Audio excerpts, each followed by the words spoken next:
Hello ಎಲ್ಲ 10ನೇ ತರಗತಿ ವಿದ್ಯಾರ್ಥಿಗಳಿಗೂ ನನ್ನ ನಮಸ್ಕಾರಗಳು. ಇನ್ನು ಕೇವಲ 36 ದಿವಸದಲ್ಲಿದೆ. ಈ 36 ದಿವಸದಲ್ಲಿ ಇವತ್ತು ವೆರಿ ಇಂಪಾರ್ಟೆಂಟ್ ಸ್ಕೋರಿಂಗ್ ಸಬ್ಜೆಕ್ಟ್ ಬಗ್ಗೆ ನಾನು ಮಾತಾಡ್ತಾ ಇದ್ದೀನಿ. ಯಾವುದಪ್ಪ ಅಂತ ಹೇಳಿದ್ರೆ ಅದೇ ಕನ್ನಡ. ನೋಡಿ, ಕನ್ನಡದಲ್ಲಿ ಹೇಗೆ 100ಕ್ಕೆ 100 ಅಂಕಗಳನ್ನ ತೆಗೆಯೋದು ಅಂತ ನಾನು ಹೇಳ್ಕೊಡ್ತೀನಿ. ಏನು ಓದಬೇಕು, ಏನು ಓದಬೇಡ್ದು. ಇವತ್ತು ನಾವು ಗೌರ್ಮೆಂಟ್ ಅವರು ಬಿಟ್ಟಿರುವಂತಹ ಬ್ಲೂ ಪ್ರಿಂಟ್ ನಾವು ಡಿಸ್ಕಸ್ ಮಾಡ್ತಾ ಇದ್ದೀವಿ. ವಿಡಿಯೋನ ಸ್ಕಿಪ್ ಮಾಡದೆ ನೀವು ನೋಡಬೇಕು. ಹಾಗೆ ಪ್ರತಿಯೊಬ್ಬರಿಗೂ ಈ ವಿಡಿಯೋನ ಶೇರ್ ಮಾಡಿ. ಯಾರ್ಯಾರಿಗೆ ಕನ್ನಡ ಕಷ್ಟ ಇದೆಯೋ ಈ ವಿಡಿಯೋನ ಅವ್ರಿಗೆ ಶೇರ್ ಮಾಡಿ, ಅವ್ರಿಗೆ ತುಂಬಾ ಹೆಲ್ಪ್ ಆಗುತ್ತೆ. ಪ್ರತಿ ಗ್ರಾಮೀಣ ಮಕ್ಕಳಿಗೂ ಶೇರ್ ಮಾಡಬೇಕು, ಹಾಗೆ ಸಿಟಿ ಮಕ್ಕಳಿಗೂ ಶೇರ್ ಮಾಡ್ರಿ. ಬನ್ನಿ ಇವಾಗ ಸ್ಟಾರ್ಟ್ ಮಾಡೋಣ. ನೋಡಿ, chapter wise marks distribution for first language Kannada subject for SSLC examination 2025-26. ಈಗ ನಾವು ಚಾಪ್ಟರ್ ವೈಸ್ ಮಾರ್ಕ್ಸ್ ಡಿಸ್ಟ್ರಿಬ್ಯೂಷನ್ ಹೇಗೆ ಮಾರ್ಕ್ಸ್ ಡಿಸ್ಟ್ರಿಬ್ಯೂಷನ್ ಮಾಡಿದ್ದಾರೆ ಅಂತ ನೋಡೋಣ. ನೋಡಿ, ಫಸ್ಟ್ ನಮ್ಮ ಭಾಷೆಯಲ್ಲಿ ನೀವು ಓದಬೇಕಾಗಿರೋದು ಏನು ಅಂತ ಹೇಳಿದ್ರೆ 1 ಮಾರ್ಕ್ಸ್ ಇಂದ 1 ಕ್ವಶನ್ ಬರುತ್ತೆ. ಓಕೆನಾ? 2 ಮಾರ್ಕ್ಸ್ ಇಂದ 1 ಕ್ವಶನ್ ಬರುತ್ತೆ. ನೋಡಿ, 3 ಮಾರ್ಕ್ಸ್ ಓದೋ ಅವಶ್ಯಕತೆ ಇಲ್ಲ, 4 ಮಾರ್ಕ್ಸ್ ಓದೋ ಅವಶ್ಯಕತೆ ಇಲ್ಲ, 5 ಮಾರ್ಕ್ಸ್ ಕೂಡ ಓದೋ ಅವಶ್ಯಕತೆ ಇಲ್ಲ. ಏನಿಲ್ಲ ಅಂದ್ರೆ ನಮ್ಮ ಭಾಷೆಯಲ್ಲಿ 1 ಮಾರ್ಕ್ಸ್ ಒಂದು 5 to 6 ಕ್ವಶನ್ಸ್ ಇದೆ. ನೀವು 5 to 6 ಕ್ವಶನ್ಸ್ ಓದಿದ್ದೆ ಆದ್ರೆ, ಟೆಕ್ಸ್ಟ್ ಬುಕ್ ಅಲ್ಲಿ ಕೊಟ್ಟಿರೋಂಥ ಕ್ವಶನ್ಸ್ ಓದಿದ್ದೆ ಆದ್ರೆ ಅದರಿಂದ 1 ಮಾರ್ಕ್ಸ್ ನೀವು ಆರಾಮಾಗಿ ಸ್ಕೋರ್ ಮಾಡ್ಬೋದು. 2 ಮಾರ್ಕ್ಸ್ ಕೂಡ ಅಷ್ಟೇ, 2 ಮಾರ್ಕ್ಸ್ ಕೂಡ 1 ಕ್ವಶನ್ ಬರುತ್ತೆ. ನೋಡ್ರಿ, ನೆಕ್ಸ್ಟ್ ಚಾಪ್ಟರ್ ಬಂದು ವ್ಯಾಘ್ರಗೀತೆ. ಈ ವ್ಯಾಘ್ರಗೀತೆ ಚಾಪ್ಟರ್ ಅಲ್ಲಿ 1 ಮಾರ್ಕ್ಸ್ ಇಂದ 1 ಕ್ವಶನ್ ಬರುತ್ತೆ, 3 ಮಾರ್ಕ್ಸ್ ಇಂದ 1 ಕ್ವಶನ್ ಬರುತ್ತೆ. ಈ ಬ್ಲೂ ಪ್ರಿಂಟ್ ಪ್ರಕಾರ ಓದಿದ್ದೆ ಆದ್ರೆ ನೀವು 100 out of 100 ಆರಾಮಾಗಿ ತೆಗಿಬಹುದು. ನೆಕ್ಸ್ಟ್ ನೋಡಿ, ಭಾಗ್ಯಶಿಲ್ಪಿಗಳು. ನೋಡಿ, 1 ಮಾರ್ಕ್ಸ್ ಇಂದ ಯಾವುದೇ ಕ್ವಶನ್ ಕೇಳಲ್ಲ. 1 ಮಾರ್ಕ್ಸ್ ಇಂದ ಯಾವುದೇ ಕ್ವಶನ್ ಕೇಳಲ್ಲ. ಯಾವ ಚಾಪ್ಟರ್ ಅಲ್ಲಿ? ಭಾಗ್ಯಶಿಲ್ಪಿಗಳು. 2 ಮಾರ್ಕ್ಸ್ ಇಂದ 1 ಕ್ವಶನ್ ಕೇಳ್ತಾರೆ, 3 ಮಾರ್ಕ್ಸ್ ಇಂದ 1 ಕ್ವಶನ್ ಕೇಳ್ತಾರೆ. ಈ ತರನೇ ಓದ್ಬೇಕು. ಈ 2 ಮಾರ್ಕ್ಸ್ ಇಂದ ಯಾವ್ದು 1 ಕ್ವಶನ್ ಬರಬಹುದು ಅಂತ ನಾನು ಡಿಸ್ಕಸ್ ಮಾಡ್ತೀನಿ ನಿಮ್ ಜೊತೆ. ಓಕೆನಾ? ನೆಕ್ಸ್ಟ್ ನೋಡಿ, ಎದೆಗೆ ಬಿದ್ದ ಅಕ್ಷರ.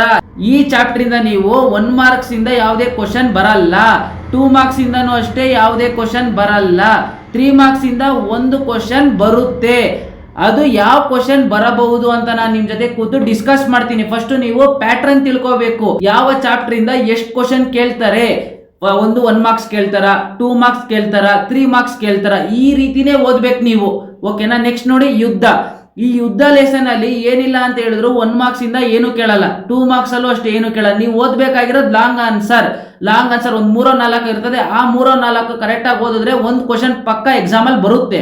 ಓಕೆನಾ? ಈ ರೀತಿಯಲ್ಲಿ ಓದಿದ್ದೆ ಆದ್ರೆ ನೀವು 100ಕ್ಕೆ 100 ಅಂಕನ ಕನ್ನಡದಲ್ಲಿ ಆರಾಮಾಗಿ ತೆಗಿತೀರಾ. ನೆಕ್ಸ್ಟ್ ನೋಡಿ, ಶಬರಿ ಲೆಸನ್ ಅಲ್ಲಿ ನೀವು ಪ್ರತಿ ಪೇಪರ್ ಅಲ್ಲೂ ರಿಪೀಟ್ ಆಗಿದೆ. ಏನಂತ? 4 ಮಾರ್ಕ್ಸ್ ಇಂದಾನೇ ಈ ಶಬರಿ ಲೆಸನ್ ಕೇಳೋದು. ನೋಡಿ, 1 ಮಾರ್ಕ್ಸ್ ಇಂದನೂ ಏನು ಕೇಳಲ್ಲ, 2 ಮಾರ್ಕ್ಸ್ ಇಂದನೂ ಏನು ಕೇಳಲ್ಲ, 3 ಮಾರ್ಕ್ಸ್ ಇಂದನೂ ಏನು ಕೇಳಲ್ಲ. ವೆರಿ ಲಾಂಗ್ ಆನ್ಸರ್ ಅಂತ ಇರುತ್ತಲ್ಲ, ಆ ಕ್ವಶನ್ನೇ ಮಾತ್ರ ಓದ್ಬೇಕು ನೀವು. 1 ಮಾರ್ಕ್ಸ್ 1 ಕ್ವಶನ್ ಪಕ್ಕ ಬಂದೇ ಬರುತ್ತೆ ಶಬರಿ ಲೆಸನ್ ಇಂದ. ಪ್ರತಿ ಪೇಪರ್ ಅಲ್ಲೂ ರಿಪೀಟ್ ಆಗಿದೆ. ಮಾಡೆಲ್ ಪೇಪರ್ ತಗೊಳ್ಳಿ, ಪ್ರೀವಿಯಸ್ ಇಯರ್ ಪೇಪರ್ ತಗೊಳ್ಳಿ, ಪ್ರತಿ ಪೇಪರ್ ಅಲ್ಲೂ ಶಬರಿ ಲೆಸನ್ ಅಲ್ಲಿ 4 ಮಾರ್ಕ್ಸ್ ಕೇಳಿದ್ದಾರೆ. 2026 ಅಲ್ಲೂ ಸಹ ಕೇಳ್ತಾರೆ. ನೆಕ್ಸ್ಟ್ ನೋಡಿ, ಲಂಡನ್ ನಗರದಲ್ಲಿ 1 ಮಾರ್ಕ್ಸ್ ಇಂದ 1 ಕ್ವಶನ್ ಬರುತ್ತೆ, 2 ಮಾರ್ಕ್ಸ್ ಇಂದ 1 ಕ್ವಶನ್ ಬರುತ್ತೆ. ನೀವು ಲಾಂಗ್ ಆನ್ಸರ್ ಓದುವಂತ ಅವಶ್ಯಕತೆ ಇಲ್ಲ ಯಾವ ಚಾಪ್ಟರ್ ಅಲ್ಲಿ? ಲಂಡನ್ ನಗರದಲ್ಲಿ. ನೆಕ್ಸ್ಟ್ ನೋಡಿ, ಅಗ್ನಿಭೂತಿ ವಾಯುಭೂತಿಯರ ಕತೆ. ಈ ಚಾಪ್ಟರ್ ಇಂದನೂ ಕೂಡ ಅಷ್ಟೇ, ನೀವು 1 ಮಾರ್ಕ್ಸ್ ಇಂದ 1 ಕ್ವಶನ್ ಬರುತ್ತೆ, 2 ಮಾರ್ಕ್ಸ್ ಇಂದ 1 ಕ್ವಶನ್ ಬರುತ್ತೆ. ಈ ತರನೇ ಓದ್ಬೇಕು ನೀವು. ನೋಡಿ, ಈ ಅಗ್ನಿಭೂತಿ ವಾಯುಭೂತಿಯರ ಕಥೆಯಲ್ಲಿ ನೀವು ಈ ಚಾಪ್ಟರ್ ಇಂದ ನೀವು ಲಾಂಗ್ ಆನ್ಸರ್ ಓದುವಂತ ಅವಶ್ಯಕತೆ ಇಲ್ಲ. ನೆಕ್ಸ್ಟ್ ನೋಡಿ, ಸಂಕಲ್ಪ ಗೀತೆಯಲ್ಲಿ ನೀವು 4 ಮಾರ್ಕ್ಸ್ ಇಂದ 1 ಕ್ವಶನ್ ಕೇಳ್ತಾರೆ. ಹಾಗಾಗಿ ನೀವು ಲಾಂಗ್ ಆನ್ಸರ್ ಮೇಲೆ ಕಾನ್ಸಂಟ್ರೇಷನ್ ಮಾಡಿ ಓದಿ. 1 ವಾಕ್ಯನೂ ಓದ್ಬೇಡಿ, 2-3 ವಾಕ್ಯನೂ ಓದ್ಬೇಡಿ. ನೋಡಿ, ಬ್ಲೂ ಪ್ರಿಂಟ್ ಅಲ್ಲಿ ಹೆಂಗೆ ಕೊಟ್ಟಿದ್ದಾರೋ ಹಾಗೆ ಬೋರ್ಡ್ ಎಕ್ಸಾಮ್ ಅಲ್ಲಿ ಇದೇ ಪ್ಯಾಟರ್ನ್ ಇಂದ ನಿಮ್ಗೆ ಬರುವಂತಹ ಸಾಧ್ಯತೆ ತುಂಬಾನೇ ಇದೆ. ಇದು ಸರ್ಕಾರದವರು ಬಿಟ್ಟಿರೋದು. ಅದಕ್ಕಾಗಿ ಇಲ್ಲೇನ್ ಬ್ಲೂ ಪ್ರಿಂಟ್ ಅಲ್ಲಿ ಮೆನ್ಷನ್ ಮಾಡಿ ಕೊಟ್ಟಿದ್ದಾರೋ ಹಾಗೆ ಬೋರ್ಡ್ ಎಕ್ಸಾಮ್ ಅಲ್ಲೂ ಸಹ ಕ್ವಶನ್ಸ್ ಬರುತ್ತೆ. ನೆಕ್ಸ್ಟ್ ನೋಡಿ, ಅಕ್ಕಿ ಹಾರುತ್ತಿದೆ ನೋಡಿದೀರಾ. ಈ ಚಾಪ್ಟರ್ ಇಂದ ನಿಮ್ಗೆ 2 ಮಾರ್ಕ್ಸ್ ಇಂದ 1 ಕ್ವಶನ್ ಕೇಳ್ತಾರೆ, 3 ಮಾರ್ಕ್ಸ್ ಇಂದ 1 ಕ್ವಶನ್ ಕೇಳ್ತಾರೆ. ಇದೇ ಸಾಲಿನಲ್ಲಿ ಓದ್ಬೇಕು ನೀವು. ಇದೇ ಪ್ಯಾಟರ್ನ್ ನಲ್ಲಿ ಓದಿದ್ದೆ ಆದ್ರೆ 100ಗೆ 100 ಆರಾಮಾಗಿ ತೆಗಿತೀರಾ ನೀವು. ಓಕೆನಾ? ನೆಕ್ಸ್ಟ್ ನೋಡಿ, ಕೌರವೇಂದ್ರನ ಕೊಂದೆ ನೀನು. ಈ ಚಾಪ್ಟರ್ ಇಂದ ನಿಮ್ಗೆ 4 ಮಾರ್ಕ್ಸ್ ಇಂದ 1 ಕ್ವಶನ್ ಬರುತ್ತೆ. ಹೀಗೆ ಓದ್ಬೇಕು ನೀವು. ಇದರಲ್ಲಿ ನೀವು ಯಾವುದೇ ಕಾರಣಕ್ಕೂ ಶಾರ್ಟ್ ಆನ್ಸರ್ ಓದ್ಬೇಡಿ. ಓನ್ಲಿ ನೀವು ಲಾಂಗ್ ಆನ್ಸರ್ಸ್ ಓದಿ, 3 to 4 ಸೆಂಟೆನ್ಸ್ ಕೇಳ್ತಾರಲ್ಲ ಆ ಕ್ವಶನ್ಸ್ ನೀವು ಓದಿ. ನಾನು ಯಾವ ತರ ಕ್ವಶನ್ಸ್ ಕೇಳ್ಬೋದು ಅಂತ ನಾನು ನಿಮ್ಗೆ ತಿಳಿಸ್ಕೊಡ್ತೀನಿ ನೆಕ್ಸ್ಟ್ ಕ್ಲಾಸ್ ಅಲ್ಲಿ. ಇವಾಗ ನಾವು ಬರೀ ಬ್ಲೂ ಪ್ರಿಂಟ್ ಮಾತ್ರ ನೋಡೋಣ. ನೆಕ್ಸ್ಟ್ ನೋಡಿ, ಚಲಮನೆ ಮೆರೆವಂ ಈ ಚಾಪ್ಟರ್ ಇಂದ ನಿಮ್ಗೆ 3 ಅಂಕಗಳ ಪ್ರಶ್ನೆ ಬರುತ್ತೆ. 4 ಮಾರ್ಕ್ಸ್ ಬರಲ್ಲ, 1 ಮಾರ್ಕ್ಸ್ ಬರಲ್ಲ, 2 ಮಾರ್ಕ್ಸ್ ಬರಲ್ಲ. ನೆಕ್ಸ್ಟ್ ಚಾಪ್ಟರ್ ನೋಡಿ, ಹಸುರು ಈ ಚಾಪ್ಟರ್ ಇಂದ ನಿಮ್ಗೆ ಒಂದೇ ಒಂದು 3 ಮಾರ್ಕ್ಸ್ ಇಂದ ಕೇಳ್ತಾರೆ ಕ್ವಶನ್ ನ, ಓಕೆನಾ. ನೆಕ್ಸ್ಟ್ ನೋಡಿ, ಅಲಗಲಿ ಬೇಡರು ಈ ಚಾಪ್ಟರ್ ಇಂದ ನಿಮ್ಗೆ 1 ಮಾರ್ಕ್ಸ್ ಇಂದ 1 ಕ್ವಶನ್, 2 ಮಾರ್ಕ್ಸ್ ಇಂದ 1 ಕ್ವಶನ್, ಇದೇ ರೀತಿಯಲ್ಲಿ ನೀವು ಓದ್ಬೇಕು. ನೆಕ್ಸ್ಟ್ ನೋಡಿ, ಪದ್ಯ ವೀರಲವ ಈ ಚಾಪ್ಟರ್ ಇಂದ ನಿಮ್ಗೆ 4 ಮಾರ್ಕ್ಸ್ ಅಲ್ಲಿ 1 ಕ್ವಶನ್ ಬರುತ್ತೆ, ಓಕೆನಾ. ಇದೇ ಫಾರ್ಮೆಟ್ ಅಲ್ಲಿ ಓದ್ಬೇಕು. ಈ ಚಾಪ್ಟರ್ ಇಂದ ನೀವು 1 ವಾಕ್ಯ ಓದುವಂತಹ ಅವಶ್ಯಕತೆ ಇಲ್ಲ, ಓಕೆನಾ. ನೆಕ್ಸ್ಟ್ ನೋಡಿ, ಪದ್ಯ ಕೆಮ್ಮನೆ ಮೀಸೆ ಒತ್ತನೆ ಈ ಚಾಪ್ಟರ್ ಇಂದ ನಿಮ್ಗೆ 1 ಅಂಕಗಳ ಪ್ರಶ್ನೆ ಬರುತ್ತೆ. 1 ವರ್ಡ್ ಆನ್ಸರ್ ಇಂದ 1 ಕ್ವಶನ್ ಬರುತ್ತೆ, ಹಾಗೆ 3 ಮಾರ್ಕ್ಸ್ ಇಂದ 1 ಕ್ವಶನ್ ಬರುತ್ತೆ.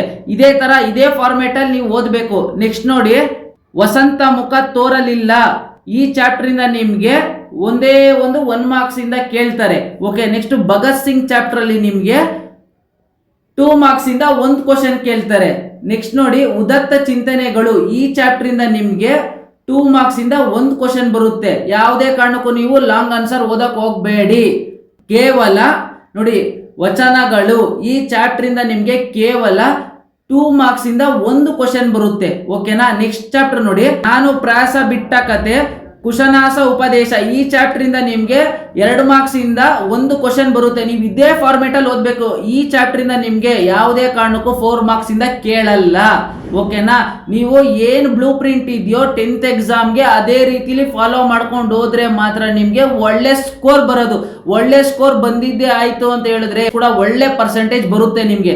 ನೆಕ್ಸ್ಟ್ ನೋಡಿ, ಅಪಠಿತ ಗದ್ಯ ಈ ಚಾಪ್ಟರ್ ಇಂದ ನಿಮ್ಗೆ 4 ಮಾರ್ಕ್ಸ್ ಇಂದ 1 ಕ್ವಶನ್ ಬರುತ್ತೆ, ಓಕೆನಾ. ನೆಕ್ಸ್ಟ್ ನೋಡಿ, ವ್ಯಾಕರಣ ಈ ವ್ಯಾಕರಣ ಗ್ರಾಮರ್ ಈ ವ್ಯಾಕರಣದಲ್ಲಿ ನಿಮಗೆ 10 ಕ್ವಶನ್ ಕೇಳ್ತಾರೆ, 1 ಮಾರ್ಕ್ಸ್ ಆ ತರ. ನಾನು ವ್ಯಾಕರಣ ಪೂರ್ತಿ ನಿಮ್ಗೆ ಲೆಸನ್ ಮಾಡ್ಕೊಡ್ತೀನಿ. ವ್ಯಾಕರಣ ಏನೇನ್ ಬರುತ್ತೆ, ಛಂದಸ್ಸು ಆಗಿರ್ಬೋದು, ಸಂಧಿಗಳು ಆಗಿರ್ಬೋದು, ಈ ತರ ಕ್ರಿಯಾಪದಗಳು ಆಗಿರ್ಬೋದು, ಎಷ್ಟಿದೆಯೋ ನಾನು ನೀಟಾಗಿ ನಿಮ್ಗೆ ವ್ಯಾಕರಣ ಮಾಡ್ಕೊಡ್ತೀನಿ ಒಂದು ಕ್ಲಾಸಲ್ಲಿ, ಓಕೆನಾ. ನೆಕ್ಸ್ಟ್ ನೋಡಿ, ಛಂದಸ್ಸು, ಅಲಂಕಾರ, ಗಾದೆ, ಪತ್ರಲೇಖನ, ಪ್ರಬಂಧ ಇಷ್ಟು ಚಾಪ್ಟರ್ಸ್ ಇದೆಯಲ್ಲ, ವೆರಿ ವೆರಿ ಇಂಪಾರ್ಟೆಂಟ್. ಇದರಿಂದನೇ ನೀವು ಆರಾಮಾಗಿ ಪಾಸ್ ಆಗ್ಬಿಡ್ಬೋದು, ಓಕೆನಾ. ಪ್ರಬಂಧ, ಪತ್ರಲೇಖನ, ಗಾದೆ, ಅಲಂಕಾರ, ಛಂದಸ್ಸು, ವ್ಯಾಕರಣ ಇಷ್ಟು ಓದಿದ್ಯಾರೆ ಕರೆಕ್ಟ್ ನೀವು ಆರಾಮಾಗಿ ಪಾಸ್ ಆಗ್ಬಿಡ್ಬೋದು. ನೋಡಿ, ಕನ್ನಡದಲ್ಲಿ ಪಾಸ್ ಆಗೋದು ಇಂಪಾರ್ಟೆಂಟ್ ಅಲ್ಲ. ಒಳ್ಳೆ ಸ್ಕೋರ್ ಆಯ್ತು ಅಂದ್ರೆ ಪರ್ಸೆಂಟೇಜ್ ಕೂಡ ನಿಮ್ಗೆ ಸಖತ್ ಒಳ್ಳೆ ಪರ್ಸೆಂಟೇಜ್ ಬರುತ್ತೆ. ಏನೇನು ಓದ್ಬೇಕು ಇವಾಗ ಫಾರ್ ಎಕ್ಸಾಂಪಲ್ ಉದಾಹರಣೆಗೆ ಗಾದೆ ಯಾವ ತರ ಕೇಳ್ತಾರೆ, ಗಾದೆ ಕವಿ ಪರಿಚಯ ಯಾವ ತರ ಕೇಳಬಹುದು, ಪತ್ರಲೇಖನ ಹೆಂಗೆ ಬರಿಬೇಕು, ಪ್ರಬಂಧ ಹೆಂಗ್ ಸ್ಟಾರ್ಟ್ ಮಾಡಿ ಹೆಂಗ್ ಎಂಡ್ ಮಾಡಬೇಕು ಅಂತ ನಾನು ಪ್ರತಿಯೊಂದನ್ನು ಹೇಳ್ಕೊಡ್ತೀನಿ. ಈ ತರ ನಿಮ್ಗೆ ಕ್ಲಾಸ್ ಬೇಕು ಅಂದ್ರೆ ಕಮೆಂಟ್ ಸೆಕ್ಷನ್ ಅಲ್ಲಿ ಕಮೆಂಟ್ ಹಾಕಿ, ನಾನು ಗ್ರಾಮರೇ ಮಾಡ್ಕೊಡ್ತೀನಿ. ಸಂಧಿಗಳು ಆಗಿರ್ಬೋದು, ಛಂದಸ್ಸು ಆಗಿರ್ಬೋದು, ಅಲಂಕಾರ ಆಗಿರ್ಬೋದು, ಪತ್ರಲೇಖನ ಬರೆಯುವುದು ಹೇಗೆ ಸ್ಟಾರ್ಟ್ ಮಾಡ್ಬೇಕು, ಹೇಗೆ ಎಂಡ್ ಮಾಡಬೇಕು, ಹಾಗೆ ಪ್ರಬಂಧ ಸಹ ಅಷ್ಟೇ, ಹೇಗೆ ಸ್ಟಾರ್ಟ್ ಮಾಡ್ಬೇಕು, ಹೇಗೆ ಎಂಡ್ ಮಾಡಬೇಕು. ಹಾಗೆ ನಾನು ಇಂಪಾರ್ಟೆಂಟ್ ಕ್ವಶನ್ಸ್ ನಾನು ನಿಮ್ ಜೊತೆ ಶೇರ್ ಮಾಡ್ತೀನಿ. ಯಾವ ಕ್ವಶನ್ಸ್ ಬರಬಹುದು ಅಂತ ನಾನು ನಿಮ್ ಜೊತೆ ಶೇರ್ ಮಾಡ್ತೀನಿ, ಓಕೆನಾ. ಈ ಚಾನಲ್ ನ ನೀವು ಪ್ರತಿಯೊಬ್ಬರಿಗೂ ಶೇರ್ ಮಾಡಿ, ಹಾಗೆ ಸಬ್ಸ್ಕ್ರೈಬ್ ಮಾಡ್ರಿ. ಎಕ್ಸಾಮ್ ಬರೀತಾರ ಅವ್ರಿಗೆ ಈ ವಿಡಿಯೋನ ಕಳಿಸ್ಕೊಡಿ. ಕಾರ್ತಿಕ್ ನಾಗರಾಜು ಕಡೆಯಿಂದ ಧನ್ಯವಾದಗಳು.